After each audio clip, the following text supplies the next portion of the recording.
तीन नेत्र होते हैं। एक होते हैं ये चक्षु इंद्री, जिसे आप देख रहे हैं, नेत्र कहते हैं। दूसरे होते हैं बुद्धि में नेत्र, और तीसरे होते हैं हृदय में नेत्र, जिनसे संसार देखा जाता है, विषय देखा जाता है, स्वप्न देखा जाता है, जागृत देखा जाता है। ये नेत्रेंद्रिय से देखा जाता है।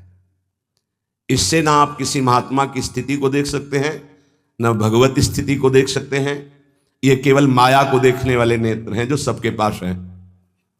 चक्षु इंद्रिय, ये इससे आप किसी की स्थिति नहीं देख सकते, इससे आप परमात्मा दर्शन नहीं कर सकते, इससे आप तत्व दर्शन नहीं कर सकते। ये केवल ब्रह्मा के द्वारा रचे हुए नेत्र, ब्रह्मा की रचना को ही देख सकते हैं, बस। आगे है बुद्धि नेत्र, ये ज्ञान नेत्र हैं। जब बुद्धि में ज्ञान नेत्र प्रकाशित होता है तो तत्व बोध होता है, और भक्तों के हृदय नेत्र खुलते हैं। ही के नयन निहारी, हृदय के नेत्र जब खुलते हैं तो प्रिया प्रीतम की रूप माधुरी, लीला माधुरी, ये उसके नेत्रों में, इन नेत्रों में झलकते हैं। अंदर के दो नेत्र जब ज्ञान चक्षु खुलते हैं तो सर्वत्र आत्म तत्व का दर्शन करता है, अपने स्वरूप का अनुभव करता है, ब्रह्म तत्व का अनुभव करता है। जब हृदय के नेत्र खुलते हैं तो सर्वत्र चिद चिद लक्षणम सर्वम राधा कृष्णमयम जगत, वो तत्व को राधा कृष्ण के रूप में, जैसे गोस्वामी जी सिया राम में। लेकिन इन नेत्रों से ये दोनों बातें नहीं देखी जा सकती, और इन्हीं नेत्रों से ये दोनों बातें देखी जा सकती हैं जब बुद्धि के नेत्र खुल जाए और हृदय के नेत्र खुल जाए। उपासक हृदय के नेत्र खोलने का प्रयास करें। वो पहले आहार शुद्धि करें, बहुत भोजन शुद्ध। बड़ी कृपा है, आकाशवृत्ति से जीवन चलता है, श्री जी को भोग लग करके मिलता है, परम पवित्र है। अब जो बात करें, पाते समय उपास्य देव के सिवा अन्य कोई विचार नहीं रह जाना चाहिए, ये ध्यान उपासक दे। इसीलिए नाम कीर्तन चला दिया जाता है, चलता है नाम कीर्तन, नाम कीर्तन चला दिया जाता है कि आपका मन किसी विषय का चिंतन न करने पावे, नाम कानों में पड़े और चिंतन नाम का हो। जब हम भोजन के साथ भजन चलाते हैं तो वो भोजन जब पचता है तो नस नस में परम पवित्रता और भजन के परमाणु फैलाता है। अब जैसे आजकल भोजन की प्रथा, जूता मोजा वही शौच में पहन के गए हैं, वही लघुशंका में, और वही होटल में बैठ के वैसे ही जूता मोजा, वही कपड़े, वैसे ही बनाने वाला क्या भाव वाला है, कैसी पवित्रता रखता है, और पाने वाला क्या भाव रखे हैं और कैसी पवित्रता है, इन सब का प्रभाव भोजन पे पड़ता है। अगर भोजन ठीक नहीं तो बुद्धि निर्णय नहीं कर पाएगी ठीक। हृदय के नेत्र खुलने के बाद तो बहुत दूर रही, इन नेत्रों से भी सही नहीं दिखाई देता, गंदा ही दिखाई देने लगता है। इन नेत्रों में गंदगी बढ़ जाती है। जिसकी तरफ देखो तो वासना की दृष्टि से देखो, दोष दृष्टि से देखो, राग द्वेष की दृष्टि से देखो, ब्रह्म दृष्टि, भगवत दृष्टि उसकी नहीं आ सकती। ये बहुत जरूरी है। अरे कहीं भागा थोड़ी जा रहा है भोजन, धैर्यपूर्वक चिंतन करते हुए, नाम चल रहा है तो उसी नाम का चिंतन करते हुए। अब जैसे अपने लोग पूर्वाभ्यास तो पद चला लिया, बड़ी सुविधा रहती है। पद, कोई बड़ा पद ले लिया और मानसिक पद गुनगुना भी रहे हैं, चिंतन भी कर रहे हैं, प्रसाद भी पा रहे हैं। कोई पद उठा, बड़ा पद, देखत नव निकुंज सुन सजनी लागत, प्रथम यथामति प्रणव बिहरत दो प्रीतम कुंज।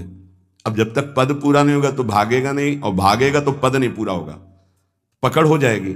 अब पद चल रहा है, प्रसाद पा रहे हैं, तो कभी कभी प्रसाद पाते पाते आंसू चल रहे हैं, प्रसाद पा रहे हैं, पद चल रहा है। अब वो भोजन क्या करेगा? प्रसाद नस नस में जाकर भागवतिक भाव संचरित करेगा। अब आप प्रसाद पा रहे हैं, किसी द्वेषी का चिंतन कर रहे हैं, गुस्सा आ रही, अब नस नस को वो क्रोध से युक्त करने वाली वृत्ति पैदा करेगा। आप प्रसाद पा रहे हैं, कोई काम चिंतन कर रहे हैं, वही प्रभाव आपके अंदर पड़ेगा।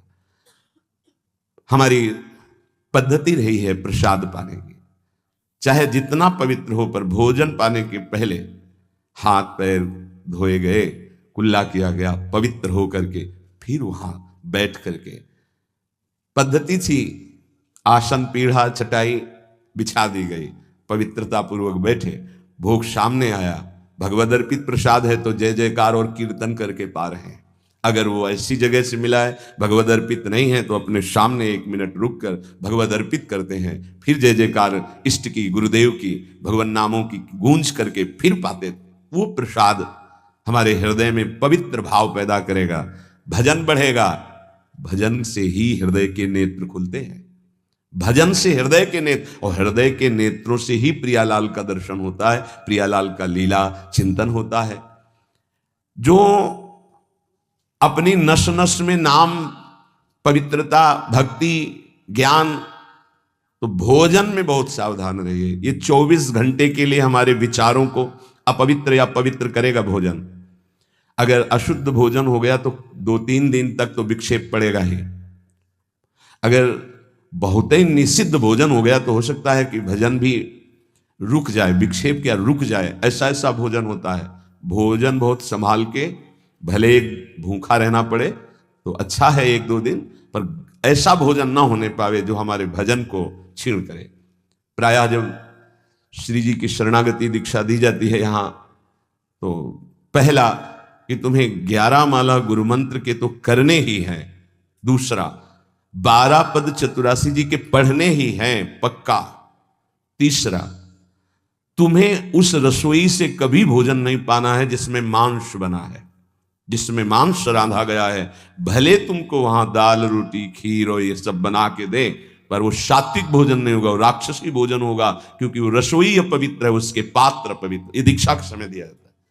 चौथा, जो तुम्हारे उपासना की, इष्ट की, गुरुदेव की, संतों की, भगवत स्वरूपों की निंदा करे, वो चाहे रिश्तेदार, नातेदार, चाहे कोई भी हो, हम उससे संभाषण बैठकर नहीं करेंगे, कान में उंगली डालकर राधा राधा बोलकर चले जाएंगे। ये दीक्षा के समय शिक्षा दी जाती है। यदि आप अपने कुसंग को नहीं त्याग सके, भोजन का सुधार नहीं कर सके, तो भजन में रुचि नहीं होगी। ध्यान रखना, हम जैसा अन्न पाते हैं वैसा मन बनता है, जैसा मन होता है वैसे ही चिंतन होता है। हमें हृदय के नेत्र खोलने हैं तो हमें आहार पवित्र करना है।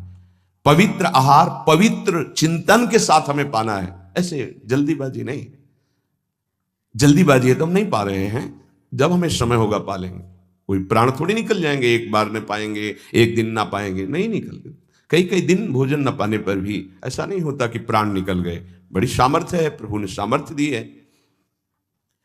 उपासक सावधान रहे, कहीं प्रसाद पाते समय कोई ऐसा दृश्य, ऐसी वार्ता न कर बैठे जो भजन में बड़ी हानि पैदा कर दे। जैसे आप मोबाइल रख लिए और आप ऐसे दृश्य देख रहे हो जो आपका सर्वनाश करने वाले हो, भोजन पा रहे हो, तो आप निश्चित समझ लेना, निश्चित भ्रष्ट हो जाओगे, आगे नहीं बढ़ पाओगे, गिर जाओगे। भोजन के समय यदि आपका मन पद में नहीं लग रहा, भजन में नहीं लग रहा, तो जैसे यंत्र है आपके पास, तो चतुरासी जी लगा दीजिए, सत्संग लगा दीजिए। आपका चिंतन बनना चाहिए भागवती, कोई गलत चिंतन नहीं। और अगर कोई पास बैठा है तो वार्ता नहीं होनी चाहिए। भोजन के समय वार्ता निषेध है, वो वार्ता का समय नहीं। वो एकाग्रता पूर्वक पूरे 24 घंटे के लिए हम अपने विचार पावन करने के लिए बिल्कुल मौन होकर के भगवत चिंतन या भगवत श्रवण करते हुए प्रसाद पाए। आप सब आज से ये नियम ले लें, केवल परोसने वाले की आवाज सुनाई देनी चाहिए। श्री जी का प्रसाद जो आप परोस रहे हैं उसका उच्चारण करते हुए आपको प्रसाद, रोटी प्रसाद चाहिए तो वो पूछ सकते हैं। इसके अलावा पाने वाले की आवाज बस जी दे दीजिए, इससे ज्यादा कोई शब्द नहीं आना चाहिए। देखो, अगर प्रार्थना मानोगे तो आप आगे परमार्थ में बढ़ोगे। जो प्रसाद पाने का समय है वो बहुत 24 घंटे के भजन के लिए बहुत कीमती बात है। अगर उस समय आपका कोई प्रपंच वार्ता, कोई लौकिक वार्ता, राग द्वेष वार्ता, बिल्कुल नहीं। मौन आज से नियम रख लो। दे दीजिए ये शब्द उच्चारण और ले लीजिए प्रसाद ये शब्द, इसके अलावा और कोई शब्द नहीं होना चाहिए। अगर आप हमारी प्रार्थना नहीं मानते हैं तो ये अपराध होगा, आज्ञा का उल्लंघन होगा और वो आपके लिए बहुत ही हानिकारक होगा, जो आपकी बुद्धि को क्षय करेगा। इसलिए प्रार्थना है, आप प्रसाद पाते समय सब मौन का आश्रय, केवल स्वीकृति हाँ दे दीजिए और प्रसाद बांटने का जो उच्चारण है या अमुक प्रसाद ले लीजिए, बस इस नाम कीर्तन चलता है, नाम कीर्तन सुनिए, या आपकी क्षमता है तो उस समय नाम जप करते हुए प्रसाद पाइए। जिस जगह पर संत सेवा होती है, नाम कीर्तन होता है, ठाकुर सेवा होती है और परस्पर बैठ करके भगवत वार्ता होती है, उस जगह सारे तीर्थ अपने आप आ जाते हैं। वहां वास करने वाले को किसी तीर्थ जाए या ना जाए, कहीं भी, संपूर्ण भुवन की बात कर रहे हैं, जिस घर में, जिस कुटिया में, जिस जगह में, जिस स्थान में नाम कीर्तन होता है, भगवत गुण कीर्तन होता है, साधु सेवा होती है, ठाकुर सेवा होती है, सारे तीर्थ स्वयं आकर वहां वास करने लगते हैं। तीर्थ क्या, तीर्थाधिपति तीर्थपाद भगवान वास करते हैं। जहां भगवान नाम कीर्तन भगवत गुण गायन होता है वहां भगवान प्रकट होते हैं। मदभक्ता यत्र गायन्ति तत्र तिष्ठामि नारदः, नाम वाणी जहां श्याम श्यामा तहां। सारे तीर्थ स्वयं वहां वास करते हैं। कुछ गृहस्थ जन कहते हैं हमारे घर में कोई चक्कर है, कोई टुटका कर दिया, कोई परेशानी। हम कह रहे हैं नाम कीर्तन कीजिए, ठाकुर सेवा घर में विराजमान कीजिए, 30 मिनट बैठ करके भगवत चर्चा कीजिए। हिंदी आती है, संस्कृत आती, जो जैसे भी आप, भागवत है, गीता जी है, रामायण जी है, भगवत चर्चा गुणगान कर रहे हैं प्रभु कुछ। उस घर में कोई अमंगल, कोई भूत प्रेत, कोई चक्कर, ऊपरी नीचरी कोई बाधा, ग्रह नक्षत्र कुछ नहीं, किसी को समझ नहीं आती। कैसे सर्व मंगल में भगवान का नाम समस्त पापों का नाश करके महामोद प्रकाशित करता है। अरे जहां एक भक्त बैठ करके नाम जप कीर्तन करता है और जहां पूरा परिवार बैठकर नाम कीर्तन करे, उसका कितना प्रभाव होगा। एक भक्त करे तो उसके प्रभाव का वर्णन होता है। पूरा परिवार नाम कीर्तन कर रहा है, पूरा परिवार ठाकुर सेवा में बैठ करके 5 मिनट ही सही, आरती पूजा प्रणाम नमस्कार, पूरा परिवार 30 मिनट बैठकर भगवत चर्चा सुन रहा है, कोई एक भगवत चर्चा कर रहा है, वो तीर्थ है घर। फिर ये तो परम धाम है, यहाँ तो महामोद मंगलमय है, यहाँ तो अखंड नाम कीर्तन भगवत चर्चा सब चलती रहती। आपको सावधान रहना, जो एक बार आदेश हो जाए उसका उल्लंघन ठीक नहीं है और उसको तत्काल लागू किया जाए। अगर नहीं किया जाता तो उसे प्रमाद स्थिति कहते हैं और फिर बुद्धि भ्रष्ट हो जाती है। कोई भी, चाहे वो साध्वी हो या उपासक हो, साधु हो, आज्ञा का उल्लंघन करने का स्वभाव ना डाले, नहीं तो प्रमाद स्थिति घसीट ले जाएगी। आज से जहां प्रसाद पाना प्रारंभ होता है और प्रसाद आचमन करने तक मौन, फिर हमें वार्ता ही किसी से करनी। प्रसाद पाने के समय वार्ता, ये तो हमें बात समझ में ही नहीं आई। उस समय कौन सी संगोष्ठी होती है, उस समय कौन सा प्रसंग होता है प्रिया प्रीतम के लीला चरित्र का। उस समय तो हम प्रसाद का स्वाद लेते हैं, उच्छिष्टामृत भुक्त वैव, प्यारी जू ने पाया है, और नाम कीर्तन करते हैं। तो हमारे हृदय के नेत्र खुलेंगे, तभी तो हमारी भजन में रुचि बढ़ेगी। जब हमारा प्रसाद पाते समय भजन होगा, बहुत ध्यान देने की बात है ये। अगर प्रसाद पाते समय प्रपंच, तो 24 घंटे प्रपंच चिंतन चलेगा। अगर प्रसाद पाते समय राग द्वेष की चर्चा, काम क्रोध की वार्ता, तो हृदय मलिन हो जाएगा। हम प्रसाद पाते हैं पवित्रता के लिए, प्राण पोषण के लिए, तो प्राण पोषण और पवित्रता दोनों होगी भगवत चिंतन से। केवल प्राण पोषण हुआ, बुद्धि अपवित्र हो गई तो फायदा क्या। जो नाम जप करता है उसको कभी ये चिंता नहीं करनी कि अब हमारे जो पूर्व पाप हैं वो कैसे नष्ट होंगे।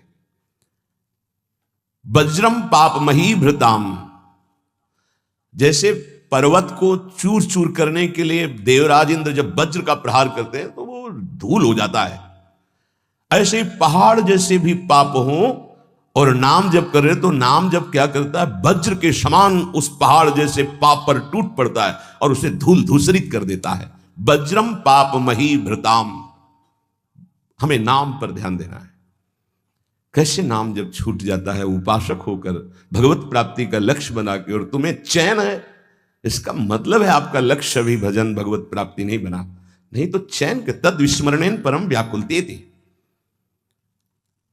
भगवद्रोद्रेकस्य सिद्धौषधम, ये नाम संसार रोग के आवेश को शांत करने की सिद्ध औषधि है। जासु नाम भव भेषज, ये भगवान नाम ये भव रोग की अचूक औषधि है। अर्थात नाम जापक को भी ये भी चिंता नहीं करने की हमारा कल्याण होगा कि नहीं, नाम चल रहा है, ये हमें भव समुद्र से पार ही नहीं, भव समुद्र को सुखा देगा। नाम लेत भव सिंधु सुखाही, करो विचार सुजन मन माही। पाप के पर्वत को वज्र की तरह नाम टूटकर धूल धूसरित कर देता है और भव समुद्र को सुखा देता है। पार जाने की जरूरतें नहीं, खत्म ही हो जाता है, कल्याण की चिंता नहीं। मिथ्या ज्ञान निशा विशाल तमसस तिगमांशु बिंबोदय, ये नाम अज्ञान रूपी घोर अंधकारमयी रात्रि के नाश के लिए भगवान भुवन भास्कर सूर्य के समान है। उपासक को भी यह भी चिंता नहीं करनी कि हमें तो कोई ज्ञान नहीं है, हमारे अंदर तो अभी बड़े आकर्षण है संसार के, अविद्या है। बिल्कुल चिंता मत करो, नाम जब चल रहा तो जैसे घोर अंधकार रात्रि में है, सूर्य उदय होते ही वो सब नष्ट हो जाता है, ऐसे ही नाम जापक के हृदय का अज्ञान अंधकार नष्ट करने के लिए भगवान नाम सुंदर ज्ञान प्रकाश कर देते हैं। अन्य उसे कोई पढ़ने लिखने की आवश्यकता नहीं पड़ेगी। नाम जब से अपने, जैसे कल आप सत्संग में ध्यान दीजिए सुन रहे थे कि जिसका अंतःकरण शुद्ध हो जाता है, जो राग द्वेष रहित महात्मा है, बिना पढ़े सारे वेदों का अर्थ उसके हृदय में स्फुरित हो जाता है। मिथ्या ज्ञान निशा विशाल तमसस तिगमांश बिंबोदय, अज्ञान रात्रि के घनीभूत अंधकार के नाश के लिए प्रभु का नाम सूर्य के समान है। क्रूर क्लेश मही रुहा मूर्तर ज्वाला जटाला सिखे, ये क्रूर कर्म कराने वाले काम क्रोध लोभ मोह मद मत्सर इनका जंगल है। इस जंगल को नष्ट करने के लिए दावाग्नि के समान नाम है, इसको भस्म कर देगा, सारे विकारों को भस्म कर देगा नाम। क्रूर क्लेश मही रुहा मूर्तर ज्वाला जटाला सिखे, जैसे प्रचंड दावानल पूरे वन को भस्म कर देता है, ऐसे नामाग्नि समस्त विकारों को भस्म कर देती है। हमको यह भी चिंता नहीं करनी कि हमारे अंदर विकार काम क्रोध लोभ मोह मद मत्सर है। नाम चिंतन करो, चिंता नहीं। द्वारम निर्वृत्ति सन्मनो विजयते कृष्णेति वर्णद्वयम, ये परम शांति परमानंद का द्वार खुल गया यदि जिह्वा पे कृष्ण कृष्ण कृष्ण राधा राधा राधा राम कृष्ण हरि, जो नाम गुरुदेव ने दिया, अगर वो नाम चल रहा है तो अब चिंता भी नहीं करनी कि हमारा परम पद मिलेगा, कल्याण होगा कि नहीं। नहीं, द्वार में प्रवेश कर गए, जिह्वा पे नाम मतलब द्वार में प्रवेश कर गए।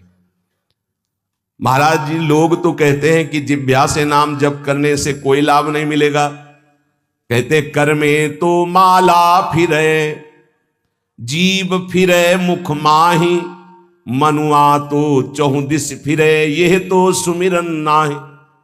कुछ लोग कहते हैं हाथ में माला चल रहा है, जीभ में नाम चल रहा है, मन संसार में घूम रहा है, इससे तो कोई लाभ मिलेगा नहीं। तो महाराज जी प्रायः नाम जब तो ऐसे ही होता है प्रारंभ में, तो उसको तो कोई फल ही नहीं मिलेगा।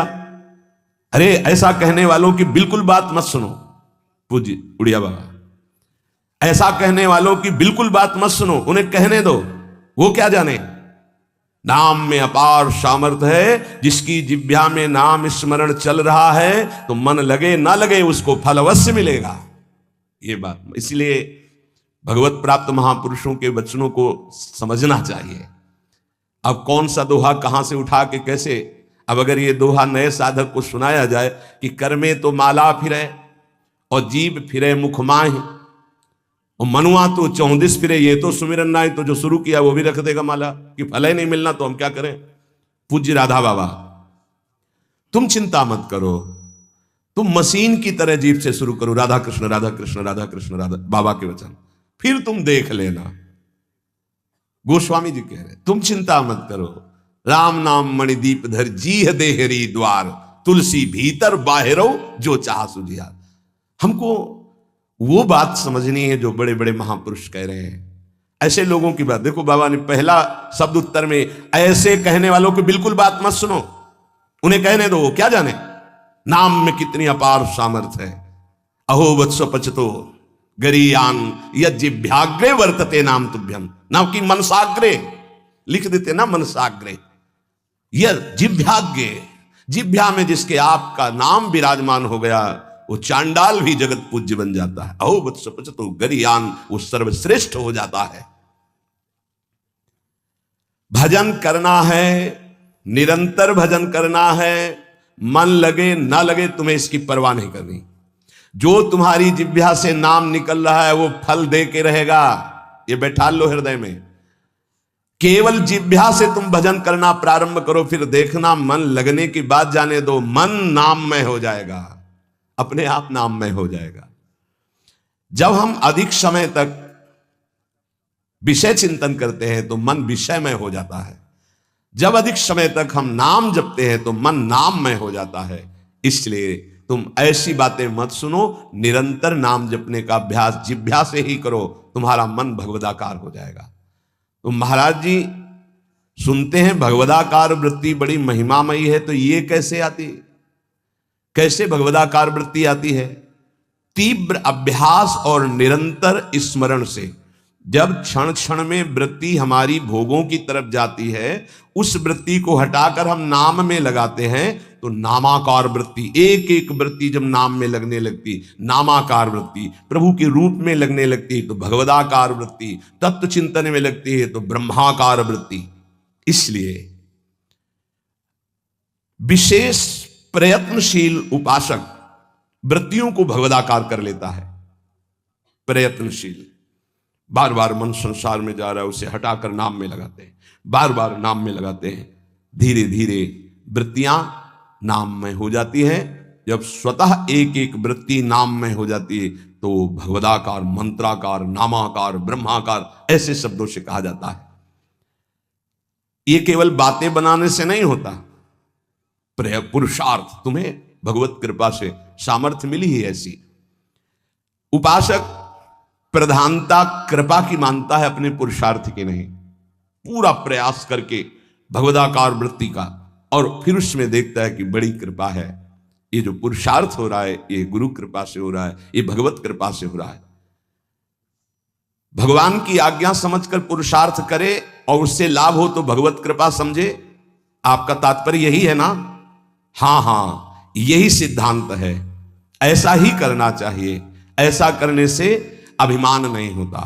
क्या कि प्रभु की आज्ञा है कि मनुष्य जन्म में भगवत प्राप्ति करे, गुरु की आज्ञा है कि इस उपासना के करने से भगवत प्राप्ति होती है। तो हमें जितना पुरुषार्थ मिला है, सामर्थ्य मिली, हम पूरी सामर्थ्य लगाकर साधना करते हैं, नाम जप करते हैं, पर हम ये देखते हैं कि ये सब भगवत कृपा से हो रहा है। प्रभु की कृपा से ही हमारी भजन मार्ग में रुचि हुई, भजन बना, पुरुषार्थ बना, इस सब कृपा से, तो अभिमान नहीं आएगा। महाराज जी आप तो नाम जपने के लिए कह रहे हैं, लेकिन बहुत से विद्वान लोग नाम नहीं जपते। क्यों नहीं जपते? भैया नाम जप करना तुमने कोई साधारण समझ रखा है? भगवत कृपा के बिना भगवान नाम नहीं लिया जा सकता। हरिवंश कृपा, हरिवंश कहें, हरिवंश कहें, हरिवंश लहें। हरिवंश कृपा, हरिवंश कहें, हरिवंश कहें, हरिवंश लहें।